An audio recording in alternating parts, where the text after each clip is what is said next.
Hey y'all, welcome back. Today we're checking out 7 things Americans have more of than British people. You are in the shot. I don't think that they're going to be happy about that. We're on. Hello, I'm Laurence, and I'm on a quest to uncover all of the memos that Britain and America lost in the pond. Hello. One of those memos pertains to the things we own, whether that's money, a house, your soul. We all have things in our possession that make us who we are. But after living in the United States for 16 years, I've come to find that Americans are more likely to own certain things than British people are. Same is true in reverse, but that's not what this video is about. Now, if you own a free subscription to this YouTube channel, thanks. If not, do that now. Sorry. Y'all be sure to go to Lost in the Pond and like and subscribe. And if you made it this 30 seconds into the video, maybe give me a like and subscribe. Here. Was scaring the cat. Oh, wait, I missed that joke. Thanks. If not, do that now. Sorry for scaring the cat. Oh. In the meantime... Wait, what's he gonna say? What's he gonna say? What do Americans have more of than British people? Guns? Body fat? Lack of self-awareness? Rudeness? Unsubstantiated confidence? Streaming services? I don't know. Here are 7 things that Americans are more likely to own than British people.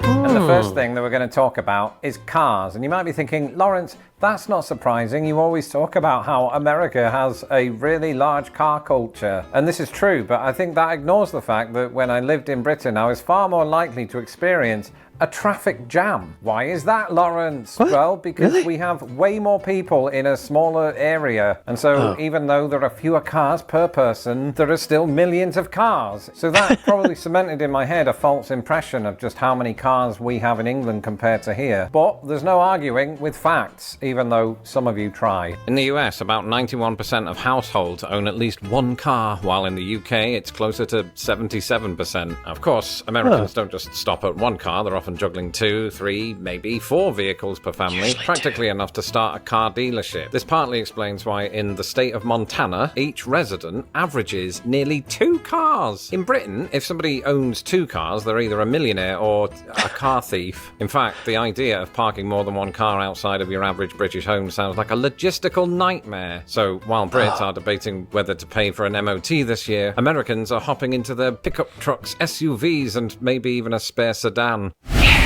Oh, a dog. Oh. Yeah, I think it's pretty typical for a family to have 2 cars. Cars. One for mom and one for dad. That's the typical American car ownership. A dog. We have more dogs, y'all. Perhaps one of the more surprising entries on this list is that Americans are more likely than British people to own a dog. Surprised. Firstly, I can say that anecdotally as somebody who lived in Britain for a long time and didn't own my own dog, but did after I moved to the United States. Therefore, that's proof. It's just not very good proof. But before we look at the facts again, I have more anecdotes. Because initially, after I moved to the US, I lived with my in-laws who had 240 dogs.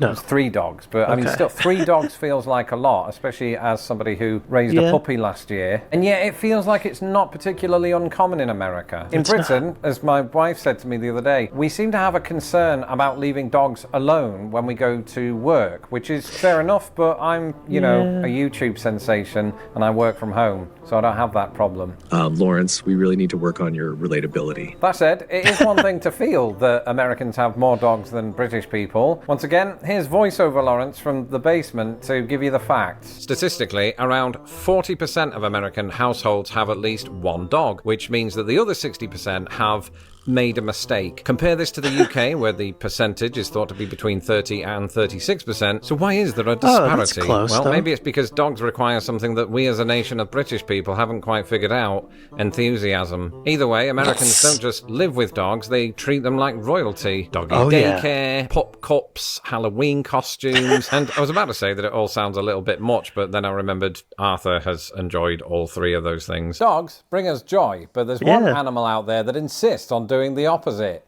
Data brokers. Data brokers are those entities that sell your personal information. He's right. I guess I am surprised Americans have more dogs than British folks. Some of that surprised me, though, when I moved from Atlanta to Los Angeles. In Los Angeles, dogs are, like, it might be more common to have a dog than to not have a dog. And that's not true, but I noticed a big difference in seeing dogs out on the street with their owners in Los Angeles than Atlanta. I don't know why. Be it your address or your phone number to people. Let's just fast forward past this little idea. The link is in my description below. You're not going to believe this one. Hey, I got one right. What's the first one I said? Oh, yeah. No, this is the first one I said. Yeah. This is obvious, right? You're not going to believe this one. When I was doing research for this video, my face turned into thumbnail Laurence. Because, and I hope you're sitting down for this, Americans are more likely to own a gun than British people. What? Which might sound like sarcasm, but one thing that often doesn't get spoken about when it comes to Britain is we do have guns. It's true. Contrary to popular belief, not all guns are completely banned across the UK. They're just heavily regulated. In order to obtain a rifle or a shotgun, a civilian must obtain applicable licenses and must have a valid reason for owning one. These reasons include sport shooting and hunting, but don't extend to firing off a few rounds at midnight on New Year's Eve. And yes, that last sentence was aimed at Chainsaw Jim. However, as is famously known, this pales in comparison to gun ownership in the United States. In the US, it turns out there are more guns than people. For every 100 Americans, there are about 120 firearms, making it the highest such ratio in the world. For sake of comparison, 100 Brits will statistically have about 5, which is similar to the percentage of Brits that have been thrown out of a pub. Coincidence? I don't know. So Brits often ask me, "Ooh, Laurence, how many guns do you see every single day?" And the answer to that is next to zero, because unless you happen to be friends with hunters, members of the police force, or gangs, people aren't just wielding them on the street. They conceal them in their clothes. I don't have X-ray eyes, so I just assume that maybe they're there. There's a surprising lack of visibility around guns. And you might say, Laurence, that's because you live in Illinois where they have strict open carry laws. But the thing is, I also lived in Indiana where they don't, and it was the same story. I'm really just pointing this out so that my Aunt Mildred stops asking me if I'm all right. Walking down the street, I think I've maybe seen one gun in 16 years wielded on the street, and it was a super soaker. Oh, a Bible. Okay. Yeah, the guns thing doesn't surprise me at all, unfortunately. Just saw on the news another shooting this morning at the college I used to go to, Florida State. Shooter. Seems to happen every week or so. Crazy. Okay, a Bible. Yes, a lot of American households, I would imagine, do own a Bible. And that's because I think Americans in general, if they are religious, are more likely to wear their religion on their sleeve than we are in Britain, where people, generally speaking, keep that to themselves. I think, as well, it's fair to say that Britain is a more secular culture. We've got a higher percentage of people there that I would say are non-believers or non-practicing religious people. Whereas here... Yeah, I think I've looked up the stat before, and it was something like 40% of Americans consider themselves religious, and only 5% of British people do. It's a big difference. While, you know, America doesn't have churches that are 800 years old, it does have churches on about every corner trying to compete with Starbucks. And so Bibles, as well as crucifixes on walls, and maybe a Bible verse or two hanging on the same wall, is just something you see way more of here. You know, even people I've known who aren't like particularly overtly religious have that stuff on their walls because it's just sort of culturally ingrained. Here's a statistic for you. In the US, nearly 88% of households own at least one Bible. And not just that, the average household owns 4, about 1 for each car. Now, I couldn't find any reliable statistics for Britain, but I did find this. Only 6% of Brits actively practice Christianity or regularly read the Bible. So whether it's a sign of devotion or, you know, a cultural habit, the Bible is clearly a key player in American households. And as for Britain, let's just say the Bible's collecting dust next to that unopened copy of Pride and Prejudice. A gym membership. Oh, that's surprising. I thought we were fatter. Yeah, some Americans maybe read that Bible a little too much. Maybe don't consider it metaphors or parables, but literal stuff. You know what I mean? A gym membership. Go ahead, please. Thank you.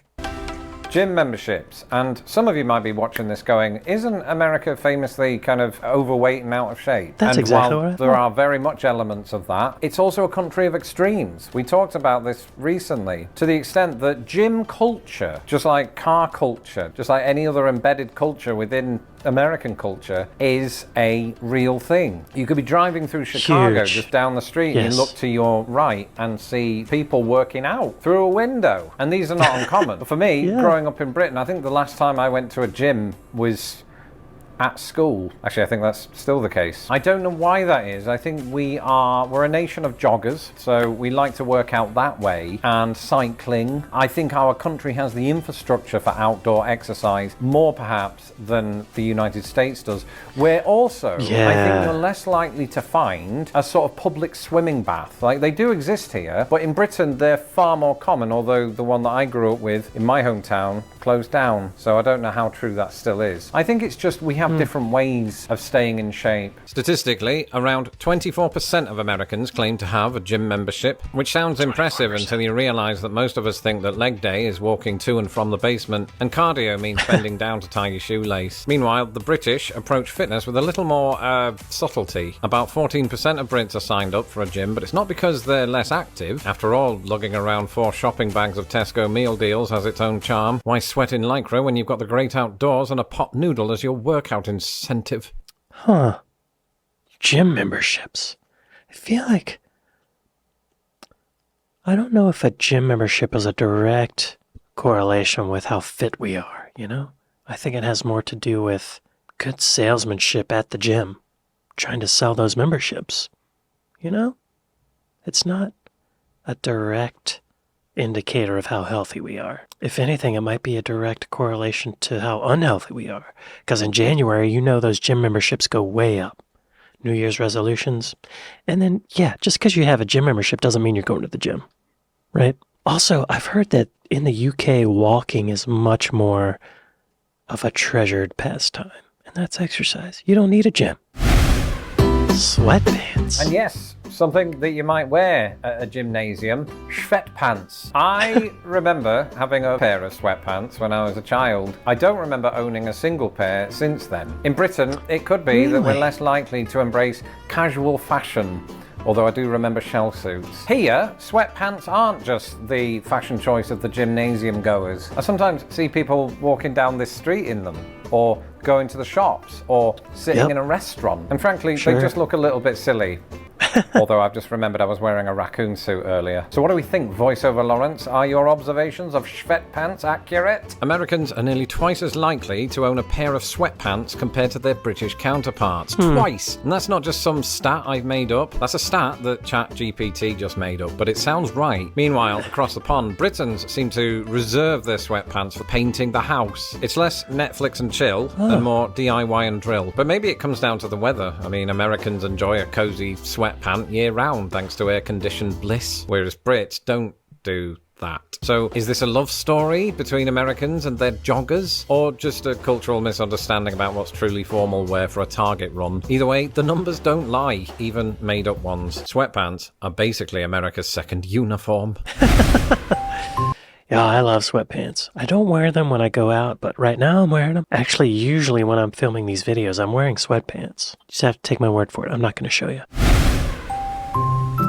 Not to finish Toilets. talking about toilets, but we're going to finish talking about toilets. Because in the vast majority of the more than 10 American addresses that I've lived at, there has been a second toilet. Am I complaining? No. Does he mean the actual toilet or like a second bathroom with a toilet in it? I think that's what he means. Because then you get one to yourself when you live with only one other person. Mine's the basement one. But in Britain, a second toilet within a house, I think would be considered a luxury. And maybe that's down to the fact that our houses are smaller, or that we don't have White Castle. But I think every address that I lived at in Britain had just the one, which is really bad when it gets blocked and you live with 5 people. According to a Yeah. recent survey, 65% of US homes have 2 bathrooms, compared to just 27% in the UK. Now, that's not just convenience, it's a logistical dream. Imagine never having to queue up at 7 a.m, dodging flatmates in fluffy robes while clutching a toothbrush like a weapon of war. So why is there a disparity? Well, it boils down to that thing again: space. The average American home is over twice the size of the average British one, meaning there's plenty of room to fit that extra throne. Okay, Although in that makes Britain, sense. we do have actual thrones. Anyway,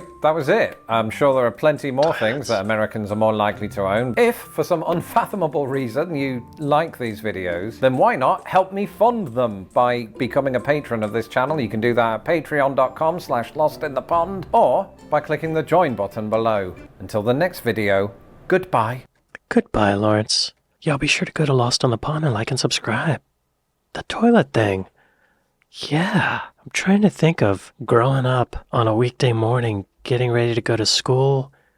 My mom was in the bathroom for a long time, doing her hair, doing her makeup, pooping, and I would not have been able to get into the bathroom while she was doing that. Me and my brother shared a bathroom, separate from my parents' bathroom. That would have been a logistical nightmare, like he's saying. To have to wait. Yeah, that's a luxury I didn't realize I had. That was a luxury. So what did I say at the beginning? I said guns, body fat. I don't remember what else I said. I got the guns right, though. But also cars, dogs, Bibles, gym memberships, which is surprising. Sweatpants and toilets. It's a surprising list. Well, y'all, I'd like to thank my patrons. I'd like to thank my Buy Me a Coffee folks. Thank y'all for watching this with me, and I'll see you next time. Later.